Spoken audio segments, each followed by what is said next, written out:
Ok, bonjour tout le monde. Alors, bienvenue à cette courte émission de la poche est incrustée.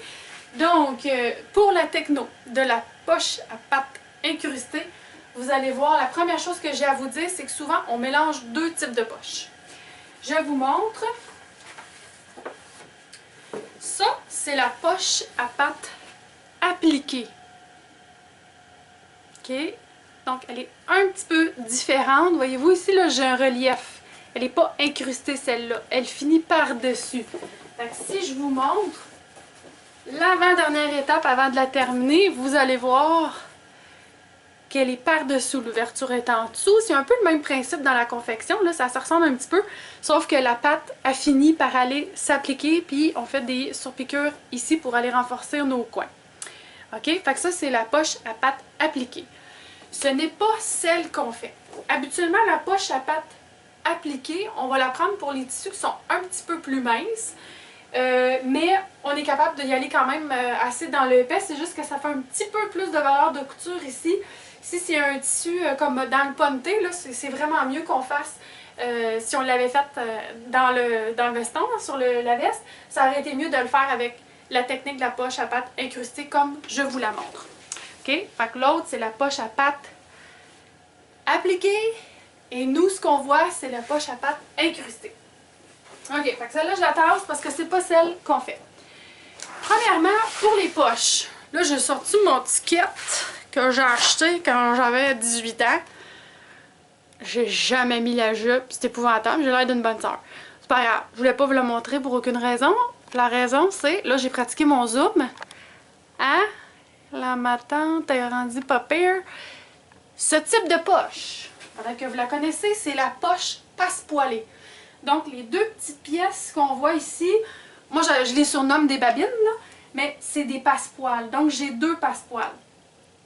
Ça ressemble énormément à la poche à pâte incrustée parce que les babines ici, les petits passe-poils, ils sont incrustés. Souvent, dans les pantalons, surtout les pantalons pour hommes, on va la garder fermée. Voyez-vous, le veston ici, là, je l'ai porté 2 fois. La poche, elle est fermée. Elle est fermée à point long. Donc, je pourrais aller l'ouvrir ici parce que j'ai vraiment une vraie poche, là. Je pourrais mettre des choses dedans. Donc, il y a une petite partie qui n'ont pas cousu. Et l'autre partie, ils sont venus la fermer parce que dans le fond, ces poches-là, c'est supposé être juste pour faire beau. Pas supposé mettre de stock là-dedans. Fait que souvent, pour les poches pour hommes, à l'arrière, là, sur les fesses, ils vont les fermer comme ça. Puis, le client, il va les ouvrir s'il veut. Ensuite, ce que je voulais vous montrer, on est rendu un petit peu chez le camp, n'est-ce pas? Bon, voilà, ok. Ce que je voulais vous montrer, tada! Un autre ticket qui est en dessous, toi. Donc, poche à pâte incrustée. Je vais vous zoomer ça. Regardez, ça c'est celle que nous on fait. Fait qu'elle est très différente de l'autre parce qu'elle ne vient pas s'appliquer par-dessus, elle rentre à l'intérieur. Donc pour les tissus un petit peu plus épais, c'est mieux. La difficulté avec ces poches-là, ben imaginez-vous donc,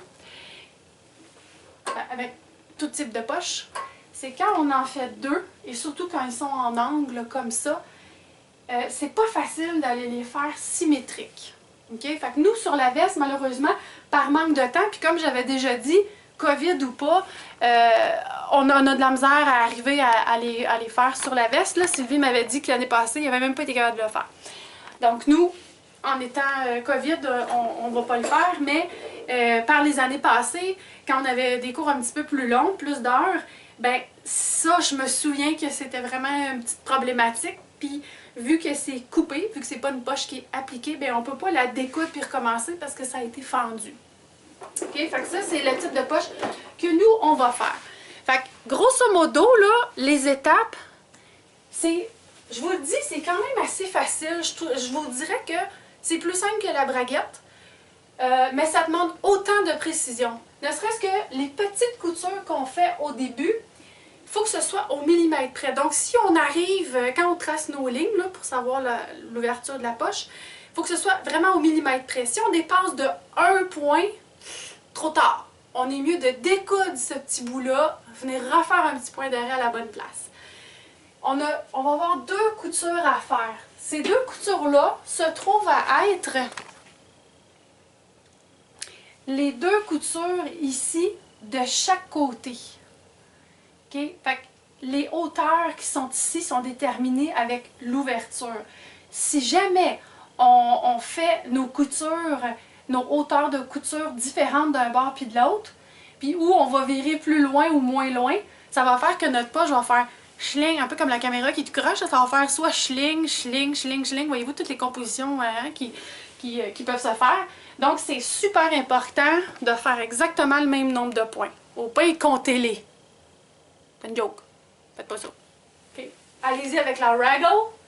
The Raggle is this. So, utilisez la Raggle, puis ça devrait être bon. Je vous laisse. Je vais aller préparer la machine. Ah, mais juste avant, je veux juste vous dire, quand vous préparez vos pièces, si ça vous tente, de mettre des pièces comme les petites pattes qui sont ici, là, la petite patte, si vous voulez la mettre d'un autre tissu, de tissu différent, mais à peu près la même épaisseur, allez-y fort. Moi, c'est ça que j'ai fait pour faire mes démos, comme ça vous allez reconnaître mes pièces. J'ai mis aussi la parmenture d'un autre tissu. J'ai la doublure évidemment ici, ça c'est mon sac de poche. Et l'autre, ben, le reste, j'ai utilisé le coton jaune. Fait que si ça vous tente de faire la même chose que moi, la doublure, c'est pas un choix. Je veux vraiment que vous travailliez la doublure. Mais pour les autres pièces, ben, amusez-vous si vous avez d'autres tissus ou si vous voulez faire des dessins différents pour vous aider à connaître vos pièces. Voilà!